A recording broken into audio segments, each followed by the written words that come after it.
اس کے اوپر. تو ایک طرف تو یہ ہے کہ تقلید شخصی سے جن جن لوگوں نے گمراہی کے راستے اختیار کیے ہیں ہمارے زمانے میں، اولاً تقلید شخصی سے نکلے تھے، باہر نکلے تھے. آگے جب وہ ایک آڑ ختم ہوئی تو پھر آگے جا کر وہ کہیں سے کہیں پہنچ گئے، جبکہ بزرگوں کی صحبت حاصل نہیں تھی، مزاج و مذاق سمجھے ہوئے نہیں تھے، گمراہ ہو گئے اور جمہور امت سے ہٹ گئے، جمہور سلف سے ہٹ گئے. بے شمار مثالیں آپ کے سامنے موجود ہیں. لیکن دوسری طرف جمود یہ ہے کہ اگر کہیں کسی مفتی نے ان شروط کو مد نظر رکھتے ہوئے جو دوسرے مذہب کے مسلک پر فتویٰ دینے کی شروط ہیں، ان کو مذہب کو رکھتے ہوئے کسی نے فتویٰ دے دیا تو اس کو اتنا مطعون کیا جاتا ہے کہ جیسے کہ وہ خارج ہو گیا، دائر اسلام سے خارج ہو گیا، علیہ باللہ. حق ان دونوں انتہاؤں کے درمیان ہے.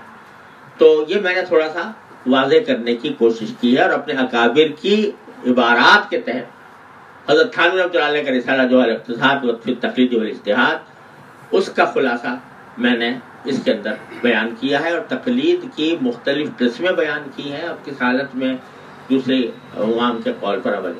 یہ جو ائمہ کے اقوال ہیں، مختلف ائمہ کے، یہ مختلف شریعتیں نہیں ہیں، شریعت ہی کے مختلف رخ ہیں، ایک ہی شریعت کے مختلف رخ ہیں.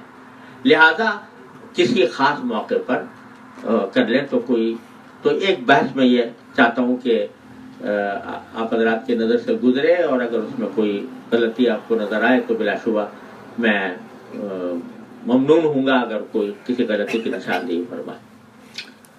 تیسری بات جو ہے جس کی طرف میں نے اس میں بہت زیادہ تفصیل کے ساتھ بحث کی ہے، وہ یہ ہے کہ آپ نے یہ مقاعدہ پڑھا ہے ہر جگہ کہ حکم الحاکم رافع للخلاف.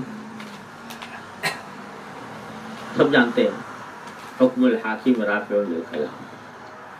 یہ جملہ اس اجمال کے ساتھ تو ہر جگہ منقول ہے، لیکن اس کی کیا تفصیلات ہیں، کس صورت میں حاکم کا حکم رافع للخلاف ہوتا ہے، کس صورت میں نہیں ہوتا، اور اس کی میں نے تحقیق کرنے کی کوشش کی ہے کہ آدمی جو ہے فرض کرو حنفیہ کے خلاف اس نے فتویٰ دے دیا، یا جو ہے عالم ہو تو اس کا فیصلہ جو ہے وہ رافع للخلاف ہوگا یا نہیں ہوگا، جاہل ہو تو ہوگا یا نہیں ہوگا، اور اس کے نتیجے میں جو قضا کے اثرات ہیں وہ کتنے مرتب ہوں گے. اس بحث کو بھی میں نے تفصیل کے ساتھ اس میں بیان کیا. یہ بحث بھی شاید اتنی تفصیل کے ساتھ مجھے کم از کم کہیں اور نہیں ملی. اس کی بھی میں گزارش کرتا ہوں کہ آپ حضرات اس کو ملاحظہ فرمائیں، اور اگر کوئی غلطی اس بغرض اصلاح مطالعہ فرمائیں، کوئی غلطی ہو تو مجھے متنبہ فرمائیں.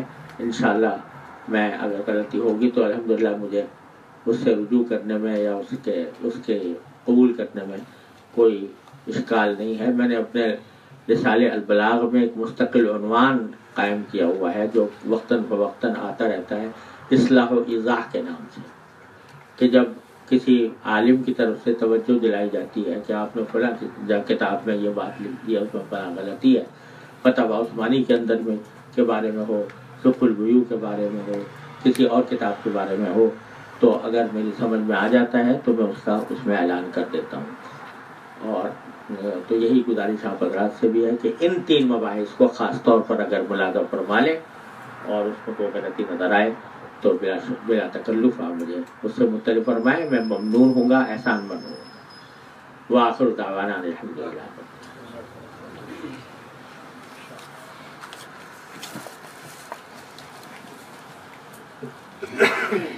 ایک بات اور میں مثلا میں یہ موضوع ایسا ہے کہ ایک نشست میں اس کا احاطہ کرنا مشکل ہے، لیکن بزرگوں کی جو باتیں ہیں نا وہ جب شروع ہو جاتی ہیں تو دل چاہتا ہے کہ سب کو پتہ چلے.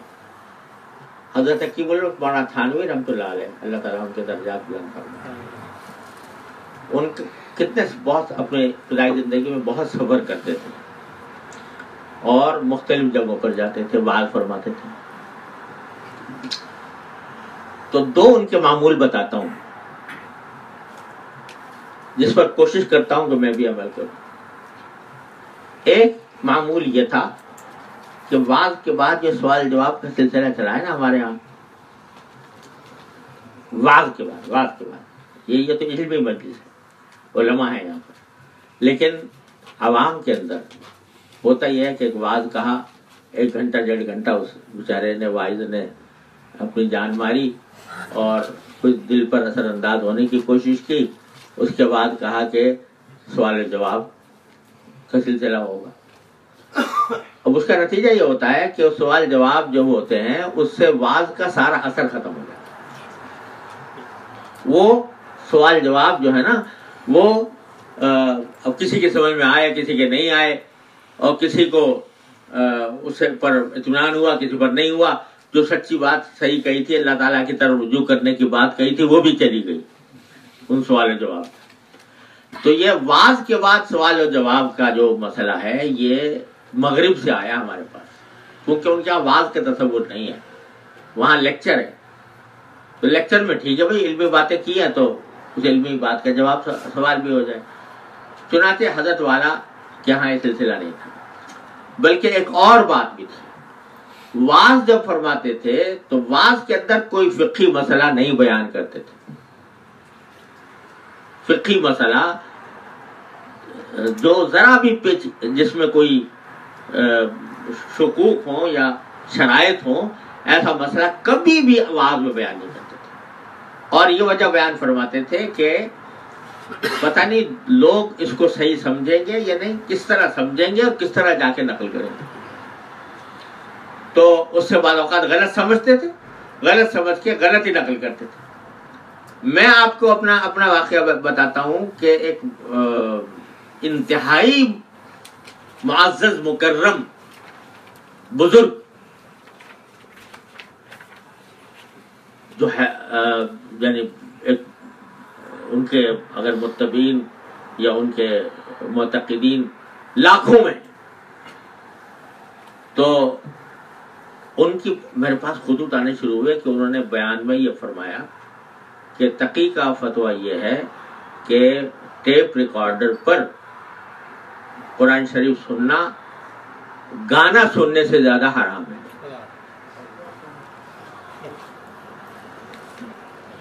ٹیپ ریکارڈر پر تلاوت سننا یہ گانا سننے سے بھی بدتر ہے.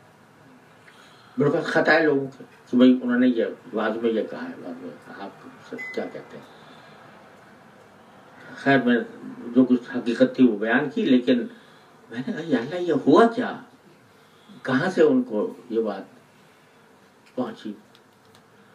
تو وہ کہیں مسئلہ اتفاق سے کہیں کسی نے مجھ سے پوچھا تھا کہ ٹیپ ریکارڈر کے اوپر تلاوت قرآن ہو رہی ہو تو سجدہ واجب ہوتا ہے کہ نہیں ہوتا.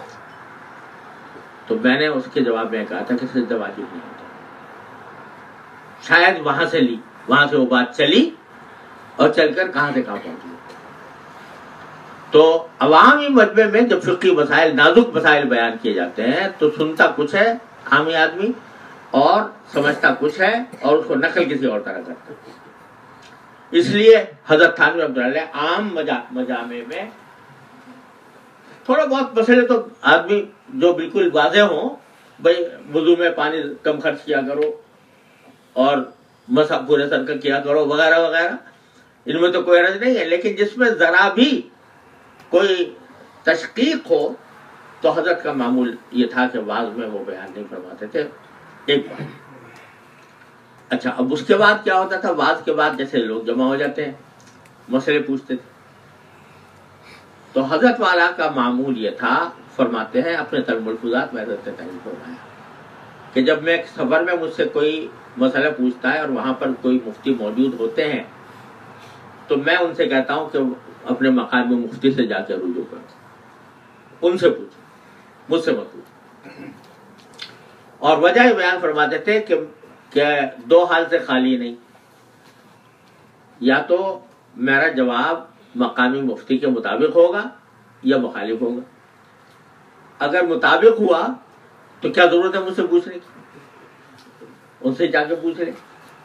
اور اگر مخالف ہوا تو پھر دو حال سے خالی نہیں. یا تو وہ ان کا معتقد ہوگا، کہے گا کہ دیکھو وہاں سے آئے تھے، انہوں نے دوسرا غلط مسئلہ بیان کیا، ہمارا مفتی صحیح کہتا تھا. اور یا پھر وہ اگر میرا زیادہ اس کو دل میں اعتقاد ہوگا تو کیا کہ دیکھو جو بڑے مفتی صاحب آئے تھے، انہوں نے ہمارے یہ مفتی صاحب کی تقریر کر دی، اب ساری زندگی تو واسطہ پڑنا ہے اس کو اس مقامی مفتی کے ساتھ. اس کے دل سے اعتماد اگر اٹھ گیا اس مفتی کا تو اس کا دین کا کیا حال ہوگا. اس واسطے وہ حضرت یہ باتیں جو ہے نا کہ لوگوں کے یہ دیکھنا کہ کس وقت کیا کم کرنا ہے، تو یہ حضرت کا ایک مذاق تھا جو میں ذکر کرنے سے رہ گیا تھا. اس لیے باقی یہ کہ جہاں تک یعنی یہ مجلس جو ہے ایسی نہیں ہے کہ اس میں سوال جواب میں کسی فتنے کا اندیشہ ہو.